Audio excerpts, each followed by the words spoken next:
So in this Fallout 76 video, I'm going to be showing some pretty interesting things you might have missed down in the Whitespring bunker, also known as the Enclave bunker. These things that I'll be showing you in this video will help explain what took place down here. I figured I'd cover a bit more of this place down here since I just made a video over the benefits of joining the Enclave, which I'll have a link to that in the description if you're curious about it. I definitely recommend it, especially if you're trying to figure out how to gain access to nuke silos to be able to launch nukes in the game. It's jam-packed with loads of information that may be beneficial for you. But yeah, let's go ahead and get into this now. So first things first, of course, we're going to have to head inside the Whitespring bunker. Once we get inside here, we're going to have to go up to this ID card reader and use the card that we get from completing the Bunker Buster quest.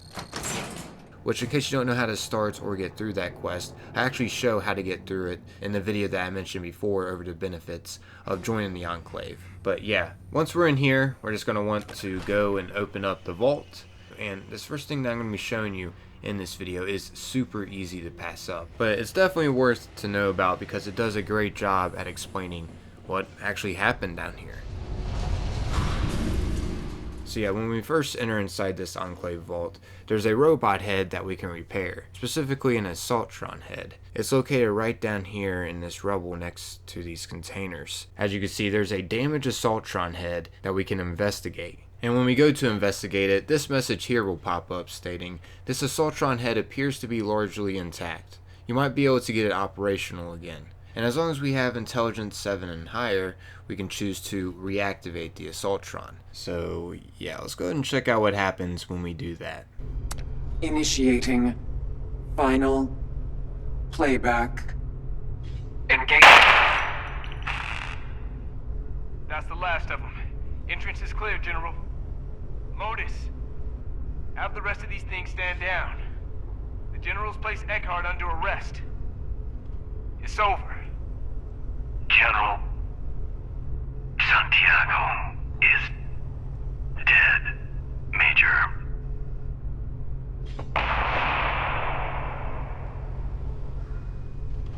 What? What the hell was that? There's been a detonation in the weapons lab. It appears the agent has broken containment and is filtering into the air system. Modus! What are you doing? Open the goddamn door! This facility is now quarantined. Modus! Open the fucking door! You're gonna kill us all! To the contrary, Major. We're fixing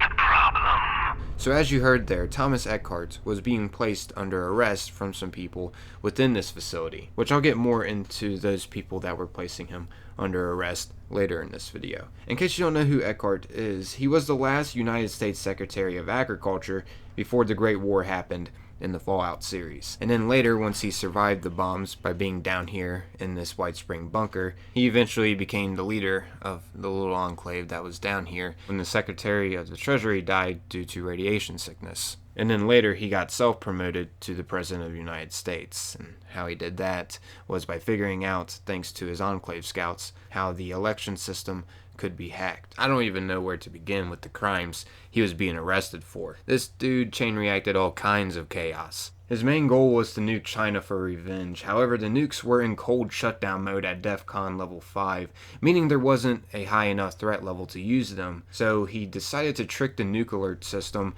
to be at DEFCON 1 instead of 5, so they could use them. And how he did this was by releasing chaos around Appalachia. This guy is primarily responsible of the Scorched Plague and Scorchbeast that we see around. Once his Enclave scientists learned that bats could mutate into the Scorchbeast, he had them continue their research and eventually unleashed them onto Appalachia, resulting in the Scorched Plague and DEFCON 1 for nuke access. But bats weren't the only thing the Enclave scientists continued researching on. He had them research almost anything they could get their hands on. There were many other creatures he had them continue researching on to eventually unleash into the world to get the silos to come online again. So basically, this guy chain reacted a lot of chaos that we see happening around now in Appalachia. So yeah, that's a quick summary over what he was being arrested for. And he never got to actually use the nukes either, because once he eventually was able to use them, all of this went down that we just heard. And as you heard, Modus decided to just take out everyone that was inside of here. To be real, I don't think any of this would have even happened if it wasn't for Thomas Eckhart and his mentality. Even some of his own Enclave members started changing up on him in the end when they started figuring out more what he was chain reacting. So yeah, that's a little bit over Thomas Eckhart. Now I'm going to be getting into a little bit over the people that was placing him under arrest. These people actually came all the way from DC to this place here. We can actually find a couple surveillance recordings that help better explain the story that took place here in the cabinet room on this terminal in the corner. As you can see, there are 3 surveillance recordings over the meeting that took place here with these people and Thomas Eckhart. So yeah, let's go ahead and listen into these to learn a little bit more over the backstory that took place down here in the Whitespring bunker. Whitespring, automated recording, 5.2.4. Colonel Santiago, is it? Thomas Eckhart, Secretary of Agriculture. Good to have you here, soldier. Pleasure to be here, sir. Nice to finally have a solid roof over our heads. I can only imagine. I'm sure you've seen some horrifying things. Sir, it's like nothing we ever trained for. Not really. I know. We've all suffered. Even those of us here in this bunker. It was supposed to be safe, and, well, you've seen how few of us are left. I have, sir. But you and your team have fared surprisingly well, all things considered. Making it all the way from the capital with, I'm told, minimal casualties. Very impressive. Thank you, sir. I try and run a tight ship and look after my men. Well, I, for one, am exceedingly glad to have you here. We've got room and supplies for all of you. Now, I'm told that you've already had some preliminary briefings on our mission here. Your people gave me a very rough overview, sir. Good. We can't do anything to turn back time, stop the terrible tragedy that's befallen our great nation. But it's our purpose here to make sure something like this never happens again. Is that something you'd be willing to help with? Sir, I would very much like to know more. Whitespring, automated recording, 6.1.0. Secretary Eckhart. I believe you mean President, Colonel. Fine. President. What the hell do you think you're doing ordering my men back from the field? I gave them special permission. Your permission was reckless. Sergeant Donnelly was trying to find his wife. And what happens if he does, Colonel? Did you think this through? Did you expect she'd come back here, live among us? Just a little housewife among all this? We're at war, Colonel. Sacrifices need to be made if we're going to win it. There will be no more special permissions. Men come and go at my orders alone. Is that clear? Is that clear? It's clear, Mr. President. Good. Now please, when he gets back, send Sergeant Donnelly up to me. I want to apologize personally. I know all too well what he's going through. Yes, Mr. President.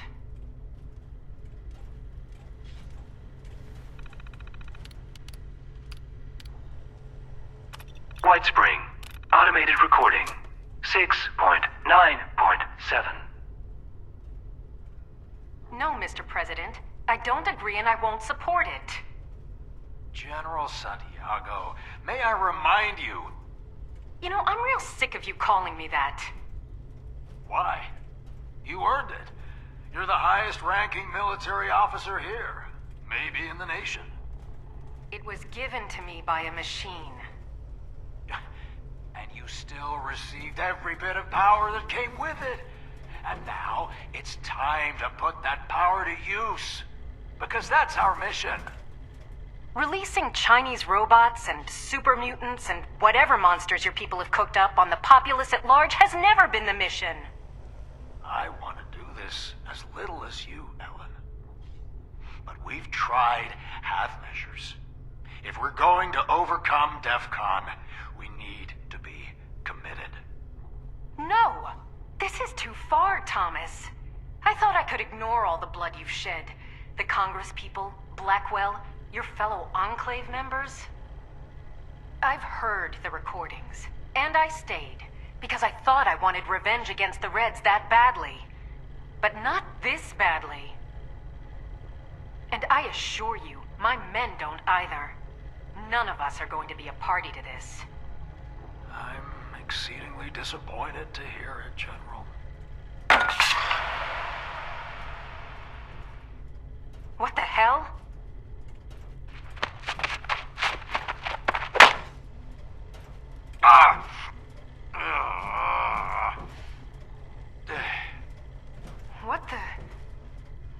What did you... Are you all right, Mr. President? I'm fine, Modus. Call up the guard. One of my men. Have her put in a cell. Keep her sedated, restrained, and alive. We're still going to need her. So as you heard there, Santiago does not like what Eckhart is doing, and she doesn't feel right about her rank being general, because it was given to her by a machine. But Eckhart actually needs her rank to be a general in order to get down in the silos to launch a nuke. That's the reason why he actually got her to become general. Their old general actually passed away, so it slowed down Eckhart's process with his plan. But when Colonel Santiago arrived, it gave Eckhart a bit more hope over his plan. Actually, if we go back on this terminal here and go to meeting transcripts, and then down to this meeting transcript, entry 572, as you can see it states Eckhart. Very well, we all know our parts then. Harper, I do have one question, Mr. Secretary.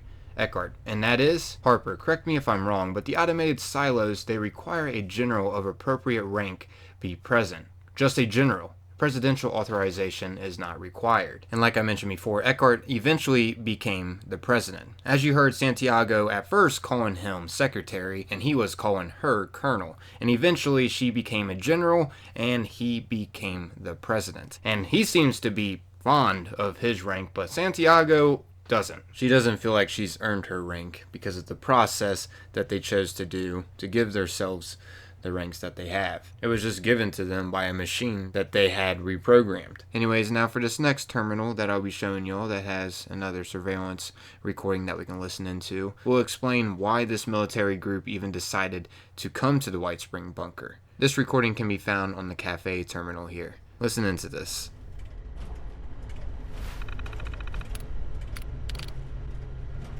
Whitespring, automated recording, 5.3.1.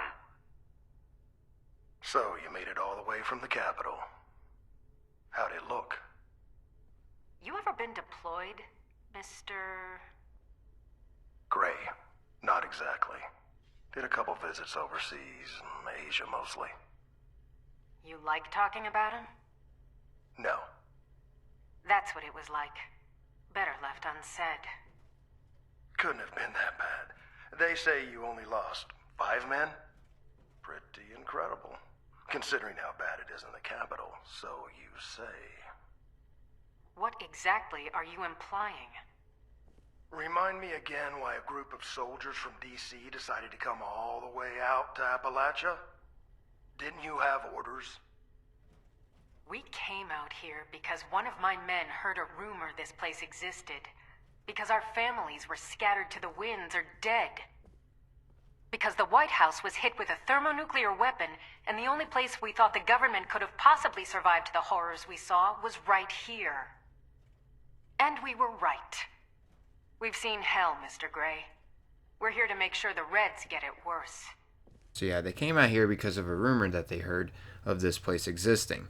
Where exactly this rumor came from, I'm not sure. And as you heard there at the end of that recording, it seemed like she definitely did want revenge. However, further along, after she realizes what's all being done to make this happen, she starts to realize it's not worth it to get revenge. But Eckhart didn't like how she was threatening to leave and won't support his ideology, so he decided to go absolutely crazy and get her unconscious so he could use her later to be able to still get into the missile silos. Nuts. This guy was an absolute madman. But as I showed you in the beginning from the Enclave Assaultron recording, he doesn't end up doing that. He actually gets placed under arrest, and then Modus decides to wipe everyone in here. Part of the reasoning, I believe, is from him going haywire, from them trying to destroy his memory banks. But yeah, some of you may be wondering from that Assaultron recording, how was she placing Eckhart under arrest if he made her unconscious and had her locked up somewhere? Like, how did she end up involved with trying to arrest Eckhart? Well, we can get an answer to that down in the brig area, which is connected to the military wing. In case you don't know where that's located at, it's located down this staircase on the left from the foyer room. Yeah, the brig area will be right next to where you go to the command room at. As you can see, there will be a terminal on this desk in here. And yeah, there's a surveillance recording on this that'll help explain how she escaped. Listen into this. Whitespring. Automated recording. 8.5.2. You sure you gave her the right shit? We don't have time to screw around here. The label said it's the right stuff. Just give it a second. We don't have a second. They're gonna be onto us soon. What's going... Sir, we need you on your feet. We're short on time here. Ragnarsdottir? Jackson? What the hell? Glad to see your brain's not totally fried, sir. Here's the quick version, sir. Eckhart's released the beast. We're at DEFCON 1. We're gonna stop him and undo as much as we can before it gets out of hand. But first, we need you on your feet. Good God. How long have I been out? Doesn't matter right now. We're in open revolt mode here, so time ain't on our side. I didn't authorize anything like this. No, sir, you did not. But at this point, we don't really need your approval. Could just use a few extra hands to help us clean up this mess. Lead the way, Captain.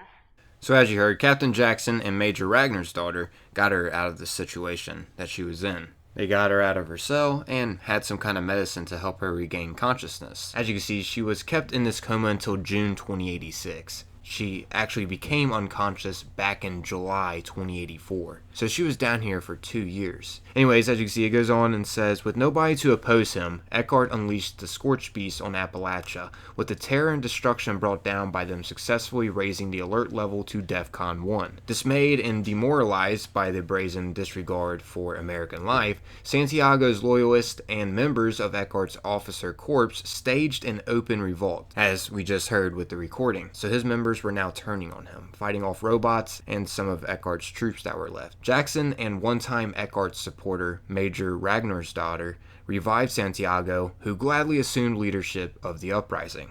However, while Eckhart was placed under arrest, ultimately the uprising failed. Santiago's decision to blow Modus up backfired, and the AI turned on all human members of the Enclave, after an explosion tore out a large part of Modus' memory. The damaged AI retaliated with an explosion in the weapons lab that killed General Santiago and ruptured a toxin tank that leaked into the air circulation system. Modus promptly sealed the bunker, dooming all within, including Santiago. So that's how General Santiago died, as we heard in the Assaultron recording. Modus said that she was dead. Her plan completely backfired on her. And the crazy thing is, the guy who was helping place Eckhart under arrest, Major Ragnarsdottir, this guy is also the one who oversaw hacking the election system in order to allow Eckhart to become the President of the United States, as well as the Enclave. And to top it off, this guy's scouts were also the ones who found out that the FEV research inside West Tech survived the blast, and that there was a secret Chinese facility underneath Mama Dulce's. So this guy played an important part in all of this to happen. But over time, Ragnarsdottir began to have doubts about Eckhart's plans. as you can see here. As one of the officers in charge of gaining access to Appalachia's nuclear missile silos, he realized the connection between the automated DEFCON monitors and the situation in the region. Gray's argument for false flag attacks, but the prospect of putting Appalachia through all of this just so they could finally win this war did not appeal to him. He then informed General Santiago about the Liberators, Super Mutants, and Scorchbeast he was about to unleash onto Appalachia, as well as who knows what else.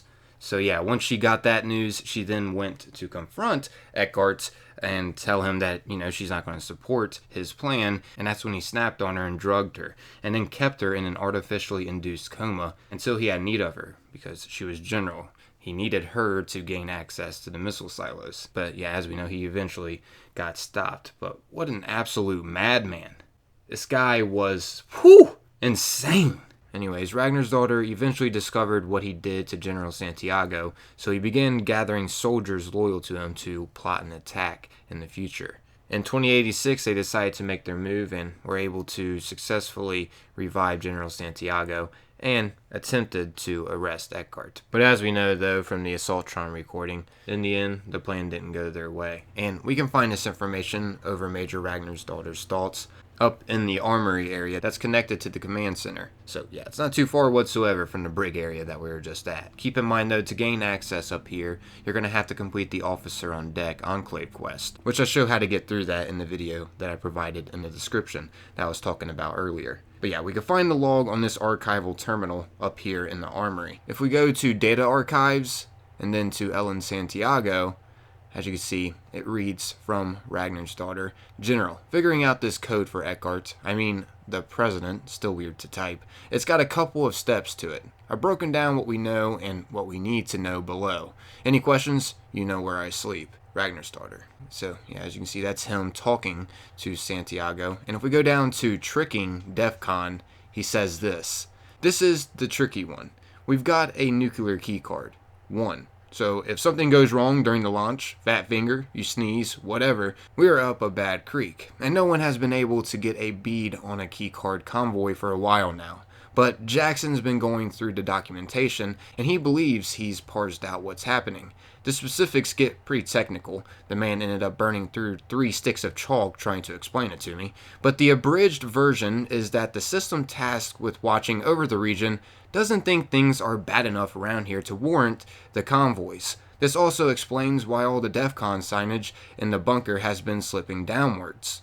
But if we could trick the system into thinking there was some sort of invasion here, we could get its undivided attention along with all the keycards we could ever need. Now, staging an invasion, well, we don't have the resources to do that ourselves. And it sounds like spinning up an army of Modus Butler bots won't make it bat an eyelash either.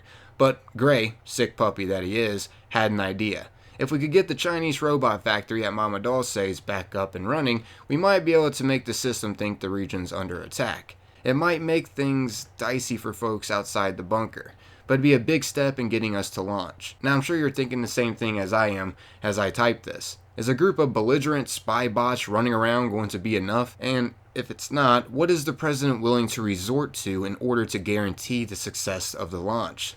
This has slippery slope written all over it. I wanted to bring this to you now, as I can guarantee Gray has already planted the idea in the president's head. I'm not thrilled with the prospect of putting Appalachia through this, just so we can finally win this war.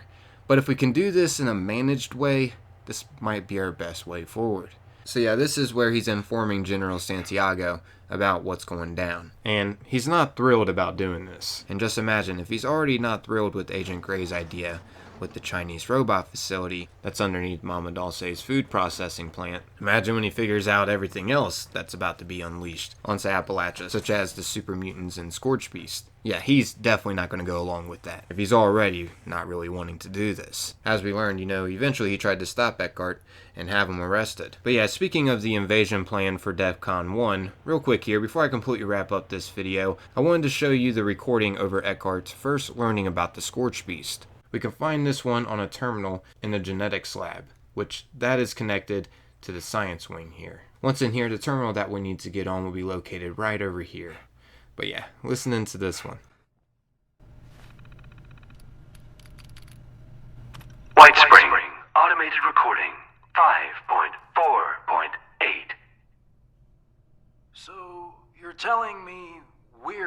responsible for this thing? It's what, a mutated bird? Some kind of vulture or something?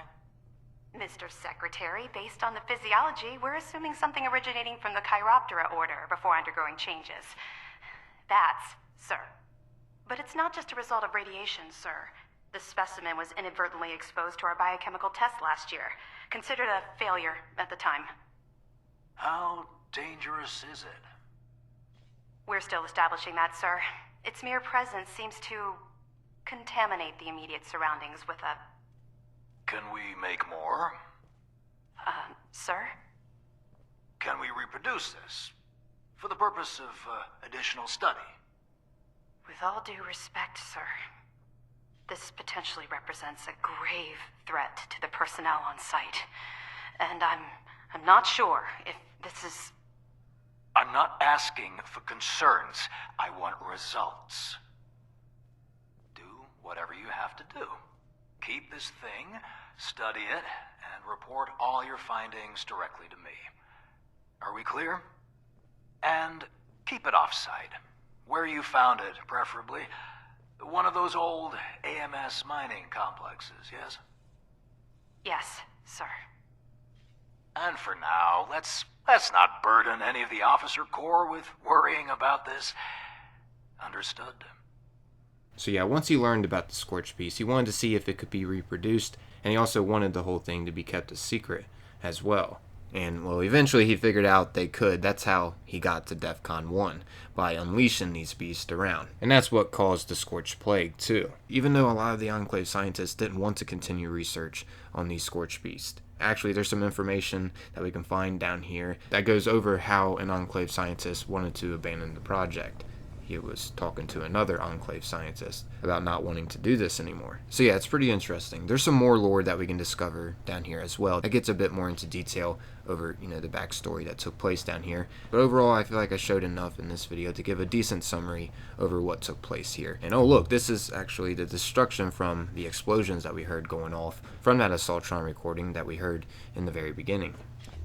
I think this is pretty neat. There's actually more areas that were destroyed down here from the explosions. But yeah, getting a little distracted. Hopefully you all found this enjoyable and it helped out in some kind of way. If you did find it enjoyable, it would be greatly appreciated if you could take a little bit of your time and leave a like on the video. The support is greatly appreciated. It helps get the video seen by more people. But yeah, I'm out of here, everyone. As always, thanks for taking the time, watching and listening. Until next time, peace.